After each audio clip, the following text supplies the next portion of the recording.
na makakatulong po namin dito sa pagbubuhat, lalong-lalo na po kay Teddy Boy, at siya po ay hindi na mahihirapan ng pagbubuhat ng mga karakal dito.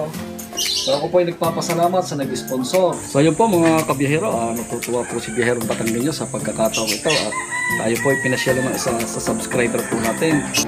Mga kabiyahero, paki-support na lang po ang channel ni Yoshiro, isang vlogger dito sa Mataas sa Kahoy na si Papa She.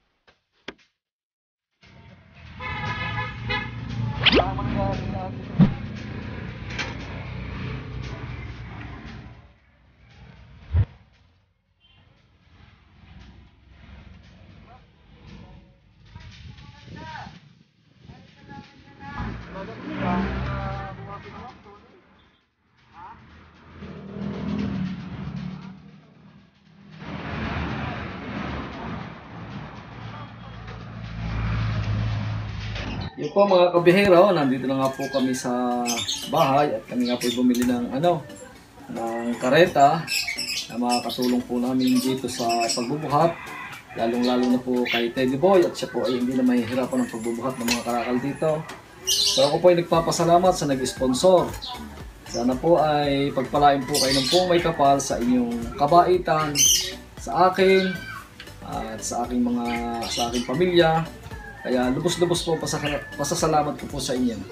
Nawa po ay pagpalain po kayo ng poong may kapal at marami pang blessing ang dumating sa inyo, at nasa ganun po ay marami po kayo matulungan na nangangailangan. Kaya thank you po sa inyo.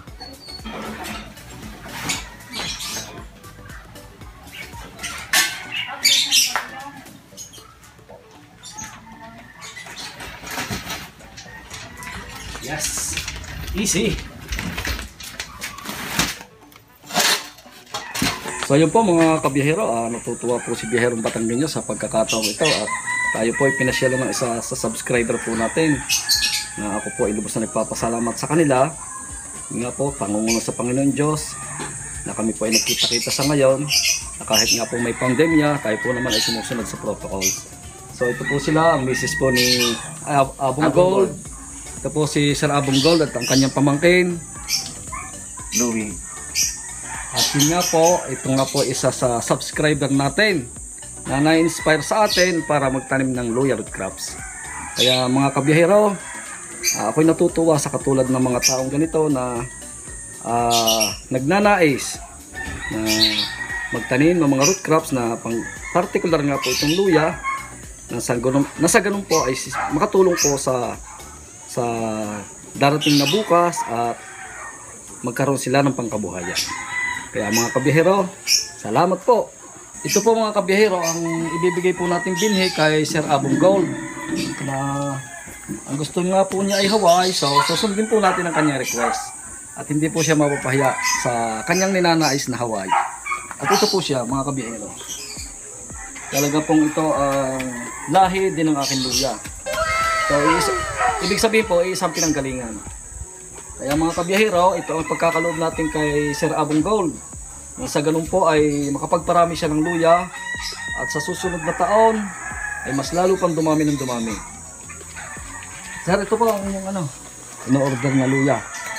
Yan po, kung yan po talagang kuwan na, pili na po yan. Basta po lang gagayapin.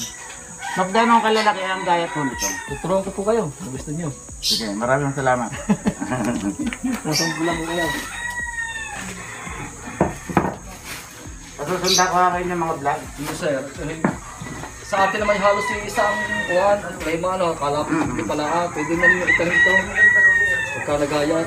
So bilang pagdidemo mga kabiyahero, at si Sir Abong Gold ay hindi pa daw sanay maggayat ng luya. So kailangan po natin siyang turuan na sa ganun po ay wala pong masayang sa kanyang binhi, para po sa isang lapang ay marami siyang maitanim. At nga po, makapagpalapad po siya ng luyahan. So ito po mga kabihero, umpisahan po natin. At nanonood po sa atin sa kasalukuyan itong mag-asawa ni Abong Gold at kanyang pamangkin. Kaya mga kabihero, exciting! Mapanood niyo sana ang video kong ito. Po, Sir Abong, dapat po ito, hindi po mawawala itong tingi. Kaya kada tingi, kada mata po ng luya, yan po sisibol ang ating yung katulad po niyan. So kung halimbawa po kayo ay nagtitipid sa binhe, o pwede niyo po siyang hatiin dito. Pero kung hindi naman po at yung ika nga ay kung sa ako'y paumpisa pala at kayo magpaparami, okay na po dito. Okay. Yun. Dahil kung hindi po sumibol din may chance pa po dito. Yun po ang advantage ng maraming mata. Kaysa isa. Dahil pagka ginayat ko po natin dito, isa na po matitira daw. In case na hindi na tumubo, talagang patay na hindi po sila. tumubo, may chance pa rin. Yun. Ganyan po. Okay.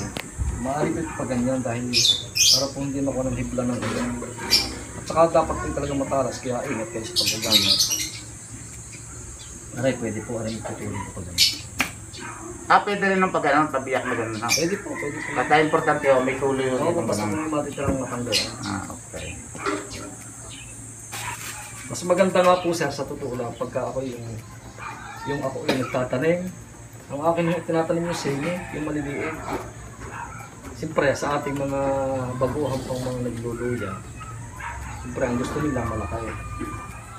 Yun ho, kung halimbawa medyo maliit, at ang lahi naman ng luya ay Hawaii, yun ho ay posibleng lumaki. Yun ho ay nasa sa lupa at sa pagbibigay natin ng nutrients na katulad nga ng mga fertilizer na ha. Kaya yun po. Pero normal lo yung pagtatanim kasi nakita ko po yung pagkata kayo nagpapatanim, no? Nakita kong pagkatanim po niya, alam mo, nabungkal na po yung lupa, no? Tapos natamnan po na ang ganyan. Sinasabungan po niyo ng kabuo, no? Nakikita ko pong gano'n. Yung po ba normal?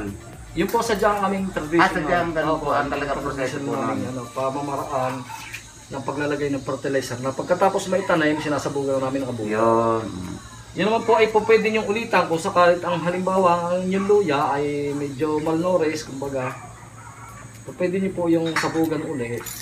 Kahit no may kilib na, gano'n. Opo, yung pula ay talaga medyo yung sa salitang Batanggenyo, medyo maliwag. Dahil dapat puno-puno na po. Hindi na po kamukha po na nakita ko sa inyo sinasabi na gano'n. Masusunod po ang dahon. Kaya dapat po, halimbawa po ang sibol ng luya. Ganyan po, papapatakan niyo po ng ganyan. Isang dakot ng 3 daliri. Tama na po yun. Yun po ay humigit kumulang sa 1 kutsara. Yung dakot ninyong ganyan, tuloy po sa ganyan. Sa puno po ng Kahit po mapalayo ng mga 2 inches, ganyan. Halimbawa, ari po ang hilira ng luya. Pwede po niyong iborbor pa po kayo. Hindi po yung makakaamoy na po. Kaya katulad po nito, ari po isang binhi pa yan. Kahit po ganyan kaliit, lumalaki din po yung Oo, luya ng...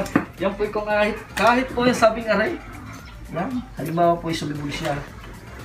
Hindi naman po sisibol hindi naman po dini. Yan. Lagi pong dini sisibol. Yan po ay kahit gantong kaliit, posibleng naman ng... Malaki po. Oo, wala. Basta ang lahi po ay Hawaii. At saka yung tinagbak. May mas malalaki pa po diyan, yung kinalabaw kung tawagin. Yun lang po ay medyo masilang. Ito pong binhi ng kinalabaw. Na talagang ako nga po isusubok sa totoo lang, hindi ko ito. Pero hindi pa po kayo nagtanim ito? Hindi po. Susubok pa po ngayon. At ito po sa mga parting norte, Ito po yung ginagamit nila. Maraming ginagamit ganito. Ay hindi ko pa alam ang kusakuan gagamayin ko pa. Kaya hindi ko pa nire-recommend ito sa mga subscriber. Pero talaga po Dito yung kami tinatanim bihasa. po nyo talagang yan. Dito kami bihasa. Yung po nakita ko po sa talaga. Ito na ang lahi ng aking luya. At saka ito lang, ang kaibahan nito, kakaunti ang mata, tingnan sir.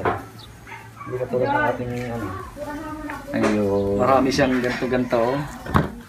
Siya wala. Ayon po sa inyong karanasan, alin po ang mas mabili po ng ganito at saka ng ganyan? Parehas lang po. Yun lang po ang kaibahan nito. Sa isang lapang, kung ari pipitimbang na 1 kilo, maaaring ari isang kalahati.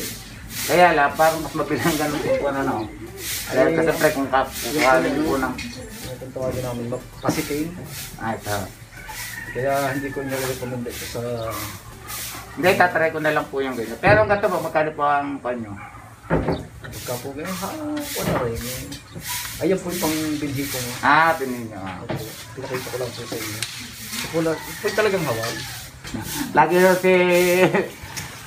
Si Senyor Batanggenya, lagi rin kasakasama si Senyor. Yan. Gagaya ng binili para kanya-kanya na. Eh di, bibigyan ko na lang kay sir ng yung ilang binhi ng ube para kayo makapagparami. Kaya ako may ginayat din eh. Eh di, babahanggan ko na lang kayo. Yung aking hinukay nung isang araw sa akin din, ibenta ko na. Kaya yung pagtatanim po nito, ganito na lang, Mano. Kaya ganyan. Kaya pa ko ganyan. Wabla po pa ko. Dahil laging din po sisibulan. Ang ube, at least 8 months hanggang 1 taon. Yun ho namang may variety naman na po pwede nyo patagalin ng 3 taon. Yung katulad ng mga lukluk na ganyan. Pwede pong tumagal po ng ganyan. Palaki ho ng palaki yan. Hindi po nasisira, ganun. Yung isa palaki ng palaki. Halimbawa, aray, lumaman ito. Mawawala na ito eh. Magpaparambakan yung nakita ko sa Nakita ko rin nga yung video, ganun eh. Yan naman yung lalaman naman, yung laman niya. May iwan na siya, parang mabubulot na po yan. May hakahudi yan dahil sa siguro nga ang galing talaga ng Diyos dahil isipin nyo, yung laman niya dilalaman. Bakit ho kayo magtataka? Sobrang bilis Nakikita ko lumaki. nga para lumalaman po Ang ng bilis panibago. lumaki pagka yung laman niya ang nalaman. Kaya sabi ko, ang Diyos talaga yung napakagaling. So ito po mga kabiyahero, lubos po kasiyahan ni Biyahirong Batanggenyo. Yun nga po, sila po ay nagpakaabala para lang po sila ay makakuha ng binhi ng luya. Ay ito po sa aking tuwa ay binigyan ko po sila ng binhi ng ube. Nang sila po ay may maipag-umpisahan at sa taon po ay napakarami po nito.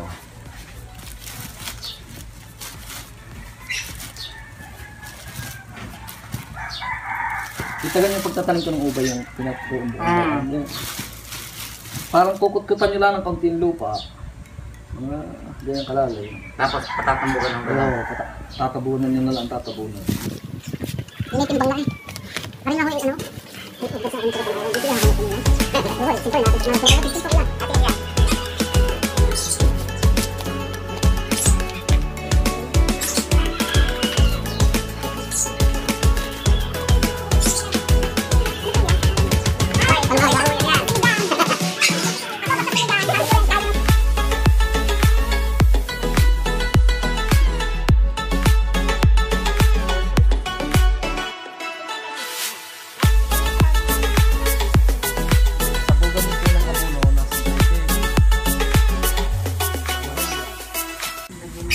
Bumili na po kayo ng tigisang sako. Depende na lang po kung lalagyan po ng puno-puno, gano'n. O talagang purpose na pong talagang pasado po talagang... Yung po mga kabiyahero, dadalhin na po ng ating subscriber ang kanilang nabiling luya. Nawa po ay makapagparami po siya ng luya at maging successful. Successful po ang kanilang pagtatanim. Sige pa. Maraming salamat po. Nasok pala. Ikinasok din pala ni Louie ang kanyang kotse. Wala yun. Sabi ko, dito pa? Ito pa. Dito. Dito na lang, pwede na rin siguro. Ihiwalay ko na lang. Nilaga pang hain. Malayo, sa susunod magkita naman tayo sa amin. Oo po. Sana nga po, sana nga po. Sana nga po, kung mayawa po po ang Diyos, sana makita-kita po. Opo. Sa pagka po ng kami tubulan, kung gusto niyo pabisita sa akin, po pwede.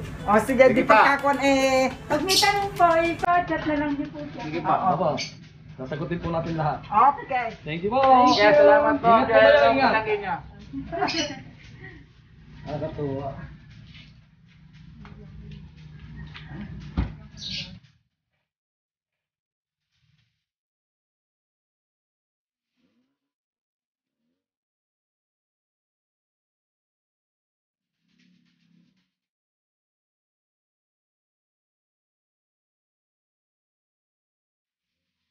So yun po mga kabihero, ako po ay tuwang-tuwa sa mga oras na ito at tayo po ibinisita ng ating mga ka-vlogger na bagong sibol po dito sa Mataas sa Kahoy. Ika nga po ay vlogger ng Mataas sa Kahoy. Kaya po ako tuwan-tuwa. Kaya nga po mga kabiyahero, ang bisita po natin ngayon ay si Papa She at si Yossi Rob. Sana po ay suportahan natin ang kanyang channel. Magandang araw po. Ako po si Papa She, yung po aking YouTube channel. Papa She po. Pakisuportahan niyo po rin ako. Tsaka yung kasama ko po, na si Yossi Rob. Good day po, pakisuportahan po at sa ating mga kasamang vlogger. At maraming salamat po kay Biyaherong Batanggenyo at kami pinaunlakan na makasama dito. Salamat. So yun po mga kabiyahero, may bagong sibol po ulit tayong isang vlogger dito sa Mataas sa Kahoy na si Papa She.